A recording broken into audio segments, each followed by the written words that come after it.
Hey everybody, Katie here with Mom Nation AZ, and I am so super excited for this video and to share this with all of you. We have Susan Chung with us today. Hello, Susan. Hello. And Susan moved, help me out, which year was it? You moved from Illinois when? 2016. Ah, yes, so very, Of very October. recently.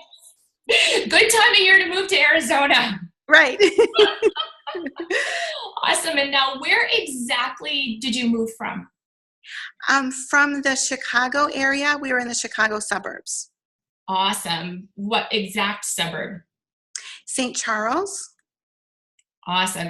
And why did you move to Arizona?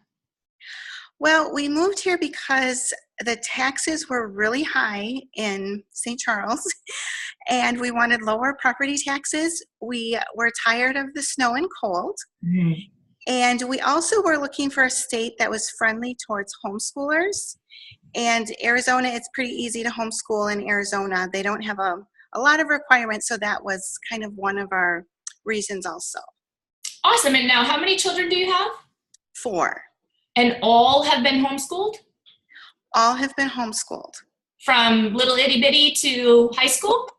I started with my oldest daughter when she was in 2nd grade. And then she went through high school. She's graduated now. So Oh, so cool. And she just had a birthday, right? that's my second daughter. She just Oh, had okay. and she just graduated too. Cool. How long did it take you to move? As in, like, when did you start making arrangements? Well, we started thinking about it and we decided, my husband and I, we neither one of us had been to Arizona before. So we thought, we want to check it out before we decide we just Right. move there. So we came here in April and we saw the area. We knew some friends that were here. So we stayed with our friends. We looked at some houses and we decided, yeah, we like it. So we went home. We got our house ready to sell. Our house was on the market in May. We sold it towards the end of August and we closed beginning of October. Awesome. And that was, like we said, perfect timing because moving from a cold weather state to a little bit warmer of a state, a lot more Right, comfortable to move in October than July or August. exactly. I moved from New Hampshire in August. Oh, well, we were hoping to move in the summer, but it didn't work out. But it was still good. Yeah, everything happens for a reason, right? Right. What type of special arrangements did you make, do you remember? Like, what kinds of things do you need to think about when you're making a move from that far away? Well, we had to find a place to store all of our things because we closed on our house beginning of October, but our new house wasn't going to be ready until the end of October. So we had to find a place to rent for a couple of weeks. We had to find a place to store our things, the movers. Mm. There was just a lot of logistic kind of stuff. Did you move your entire house full of furniture, or did you kind of unload and downsize a little bit before coming this far? We downsized a little bit. I mean, we got rid of a ton of stuff, but I felt like we still had a ton of stuff. We wanted to keep all of the beds because we wanted everyone to be able to sleep in their beds, but we did get rid of, older furniture we didn't want, bigger pieces. We didn't have a whole lot of furniture, so we had to do a lot of shopping once we got here to kind of replace. We didn't have a kitchen table or anything like that. Or that yellow couch that you're sitting on that I love, right? Well, this was from our house in St. Charles. Oh, nice. So you actually brought the yellow couch with you. Right. I don't blame you. I wouldn't have let that piece go either. What kinds of things did you prepare for the kids? Like, I know that you had mentioned that you were a homeschooler, but in terms of childcare, in terms of homeschooling, what kinds of things stick out to you that you needed to prepare prior to getting here? Well, because we do homeschool and, you know, I'm home with them, I didn't really need childcare. There wasn't really anything that I needed to do beforehand, but when we did get here, I did have to register them as homeschoolers, which was different than in Illinois. In Illinois, we didn't have to do that. But here you have to tell them that you're homeschooling. So I had a month to do that. So I had to just make sure I got that paperwork done.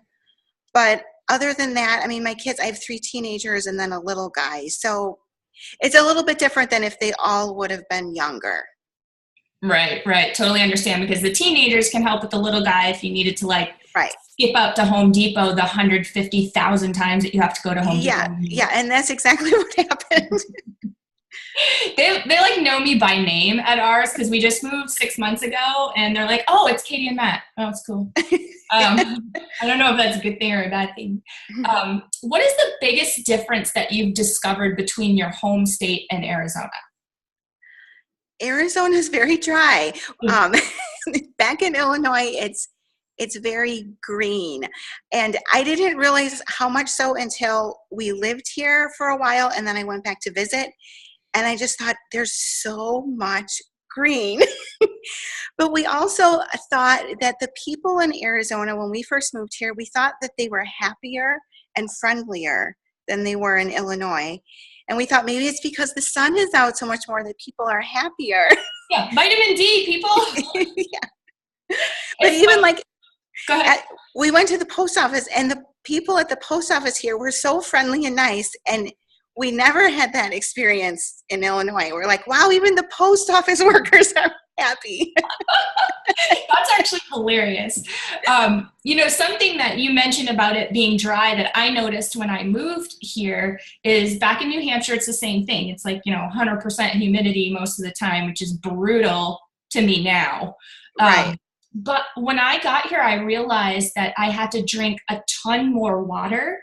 Yes. Here versus back east. We weren't really water drinkers back there. And here it's like, I have a big bottle like this, and I probably drink 6 of these a day. And just getting used to bringing water with you wherever you go. Mm-hmm. I mean, in the beginning, I would forget half the time. I'm like, oh, I forgot water, but now, you get in the habit of always bringing it with you. For sure. Yeah, there's always a bottle in my purse or something like that. Is there a part of town here in Arizona or in the Phoenix area that's most like your home state in terms of people, sports teams, scenery? Probably not so much scenery. Feel like, is there any part of town that you could say, hey, Chicago people, if you come to visit Arizona, come to visit this place because it will feel like home? For me, it's Gilbert. There was a town right next to St. Charles called Geneva, and it kind of had the same kind of feel. And I don't know, I'm in Santan Valley, and Gilbert is just more developed, and I feel like there's more greenery, and it just has a feel of what it felt like in Geneva. Nice. That's really good to know, because, coming from New Hampshire, I kind of get a little, I've been here for 15 years, and I even get a little bit homesick, and it's kind of nice to be able to reconnect. There's not a whole lot of people from New England here, but there are some, and it's so nice to reconnect with that feeling, and kind of, it's almost like you're visiting home again without having to travel the zillion miles. So that's cool. What do you wish you knew before you moved that you know now? Well, I wish that we would have known our area a little bit better. When we were looking for houses, because my husband works at his own business, he was working out of the home at the time. Mm-hmm. I was home with all the kids, so we thought, we don't want a small house and we all drive each other crazy. So we chose a house out in Santan Valley because we could get more for our money out here. Mm-hmm. And we knew it wasn't as developed as some of the other areas, but we were expecting it to develop because there's so many people here. But what we didn't realize is they're having problems, like some people want to incorporate, some people don't want to incorporate. And I feel like that is slowing down our growth. And so I wish I would have known some of that before, because I don't know if we would have chose a smaller house to be in Queen Creek or Gilbert. Yeah, but I mean, I really like our location in Santan Valley. We're really close to Queen Creek. It's just across the street from us. So, I mean, we can still get to things pretty easily. But I know for my husband, it drives him crazy. Like, if we want to go someplace, we got to get to the highway and go, where, you want to go. So that's kind of the only thing. I wish we would have thought about that a little bit more and maybe done a little more research. Gotcha. You still call it the highway. You notice people out here call it the freeway. Freeway. I don't get it. Highway, freeway, I don't know. It doesn't make sense. Any advice you'd like to offer for families looking to move to Arizona from your home state? I would recommend that you just research the area that you want to be in. I mean, like, we came out here, we looked at the area, we liked it, but I felt like we maybe should have done a little bit more research on the different areas, or even maybe rented for a year to get to know the area and then decide where we wanted to live. Mm-hmm. So that's the only thing. Maybe research the area. If you can rent, I know for us it would be a hassle having 4 kids, Mm-hmm. and you move and you rent, and then the next year you're moving again. I mean, it's a lot when you have kids. But maybe talk to some of the locals, get the feel of the area a little bit more than we did. So, but the good news is that making the investment kind of made you a little bit of, you got some equity growth in your house. So that's kind of cool too. Right. So on the other side of the coin, it's like, well, if we have to move, at least we have some money to do it. Right. And actually the equity in our house has grown a lot more than I would have expected. We were just checking on it a couple months ago and we're like, wow, I didn't realize it went up that much. Yeah, totally. No, that's good stuff. Anything that I didn't ask you that I should have that other Chicago moms might want to know?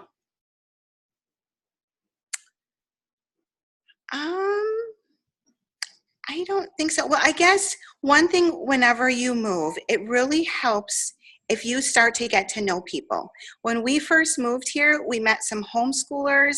We got connected with different homeschoolers who knew other homeschoolers, and that really helped my kids to start making friends right away, because that's the hard part, is if you don't know anyone, you can feel really isolated. And so even like with Mom Nation, go to the events, get plugged in, start to get to know people, because it's going to make it a lot easier. It just makes it feel at home. Mm-hmm. I feel like we've made friends, and it takes time to develop friendships, but I feel like we're in a really good place right now. But we kind of started like right away trying to get to know people. Good. So, reach out to other people, find people you have things in common with, or get together with moms. Then you don't feel so lonely, especially if you don't have family around, because we don't have any family here in Arizona. So that helps. Now, that's a good point. And I mean, when you're moving, you're looking for everything again. So who's the best dentist? Who's the best, doctor? Where do you go get your groceries? Like, all of this stuff would be great feedback from people in the neighborhood, like you said, or other moms in the area. Right. Super point. All right. Well, those are all the questions. I really appreciate you being with us today. Well, you're welcome. Thank you, Susan. You're welcome. Bye-bye. Bye-bye.